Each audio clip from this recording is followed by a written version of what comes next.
Que hoje o presidente do Tribunal de Contas da União, o ministro Vital do Rego, está reunido neste momento com Gabriel Galípolo, que é o atual presidente do Banco Central, para discutir o caso do Banco Master. O Igor Damasceno é quem tem essas informações. Ótima segunda-feira a você, excelente semana. Igor, o que esperar sobre esse encontro em relação ao Tribunal de Contas da União, que inclusive já suspendeu uma investigação, uma inspeção que estava em andamento? Qual deverá ser o resultado, Igor?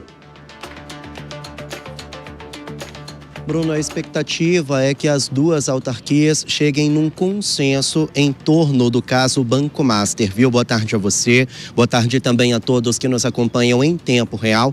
Olha, há pouco passou aqui na garagem do Banco Central o presidente do Tribunal de Contas da União, ministro Vital do Rego, e também o relator do caso Banco Master lá no TCU, que é o ministro Jonathan de Jesus. A reunião com Gabriel Galípolo estava marcada para as 2 horas. A informação que nós temos é que ela já começou e não tem tempo, não tem hora para acabar. No meio dessa história, no meio dessa reunião, o principal assunto sobre a mesa é justamente essa história envolvendo o Banco Master e o presidente da instituição, Daniel Vorcaro. Só que para a gente entender um pouco esse imbróglio, a gente precisa voltar a algumas semanas, quando o Banco Central determinou a liquidação, ou seja, o fechamento das portas do Banco Master, alegando a saúde financeira prejudicada, a qual a instituição não tinha dinheiro para arcar com seus compromissos. Isso também poderia colocar a saúde financeira de um outro banco público, o BRB,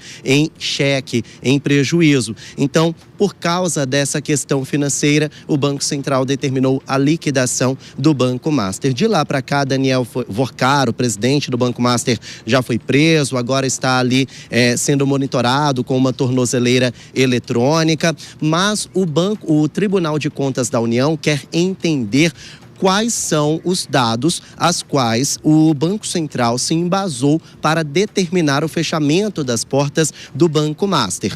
Há algumas semanas, o Banco Central enviou um relatório ao TCU mostrando todos os dados ali que foram utilizados para chegar a essa conclusão. Mas existem alguns documentos utilizados para fazerem esses relatórios. Esses documentos são considerados sigilosos e não podem sair do Banco Central.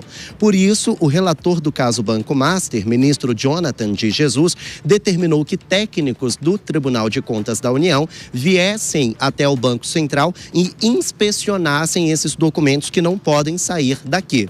Só que aí, agora, o que está sendo questionado é a capacidade de investigação do Tribunal de Contas da União e a autonomia do Banco Central. O questionamento é, se o banco tem uma certa independência, uma certa autonomia, então por que documentos considerados sigilosos foram inspecionados por técnicos do TCU?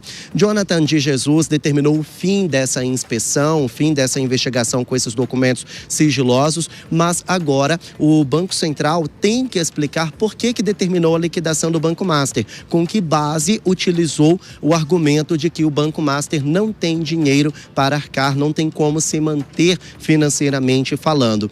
E aí, essa questão da autonomia do Banco Central e também do poder de investigação do TCU é o que está sobre a mesa nesse momento. Então, eles vão tentar chegar a um consenso para evitar algum tipo de atrito, algum tipo de rusga entre as duas autoridades. Então, o Tribunal de Contas da União vai falar a respeito desse poder de investigação, a importância dessa inspeção nesses documentos considerados sigilosos, e o Banco Central quer fazer com que a sua autonomia seja respeitada. Então, tudo isso está sendo discutido neste momento, nessa reunião entre Vital do Rego, Gabriel Galípolo e Jonathan de Jesus. A gente vai seguir por aqui. Essa aqui é a garagem do Banco Central. Eles entraram por aqui há pouco tempo, mas qualquer novidade eu aciono vocês aí no estúdio. A gente volta a conversar sim. Igor Damasceno, nesta segunda-feira, uma reunião importante sobre a história do Banco Master, 2h18. Quero ouvir o Gesualdo Almeida. Gesualdo, essa história do Banco Master nos ensina várias várias situações, né, para serem compreendidas o que fazer e o que não fazer com todo esse enredo envolvendo justiça, envolvendo o Congresso Nacional. A gente viu nas últimas semanas que já começaram a falar em um código de conduta para o Supremo Tribunal Federal. Além disso, o que essa história nos ensina que o Congresso vai ter que rever ainda este ano sobre o que fazer e o que não fazer em relacionamento, situações como essa? É mais uma nuvem pesada num céu nebuloso dessa história do Banco Master. É impressionante. A rigor, o Tribunal de Contas não tem o que interferir no Banco Central. As atribuições do Tribunal de Contas estão nos artigos 70 e 75 da Constituição Federal e é fiscalização de contas do Executivo. Fiscalização de contratação, de orçamento operacional do Executivo, podendo inclusive auxiliar o Legislativo nessa função fiscalizatória. Não tem atribuição para interferir no Banco Central.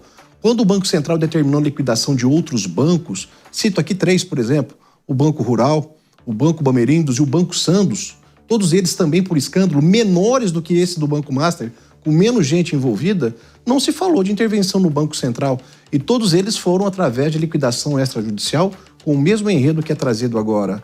É muito estranho também quando o Supremo Tribunal Federal avoca as investigações, determina a cariação de forma indevida e coloca o processo em sigilo. E o que é mais estranho ainda é quando a gente percebe que fundos geridos pelo Banco Master eram sócios de ministros, de irmãos de ministros do Supremo Tribunal Federal em resorts, sendo que um desses irmãos de ministro era inclusive padre. É tudo muito estranho e precisa ser investigado. Essa interferência do Banco Central, essa interferência do Tribunal de Contas no Banco Central, ao meu ver, é um recado. É uma forma indevida de interferência.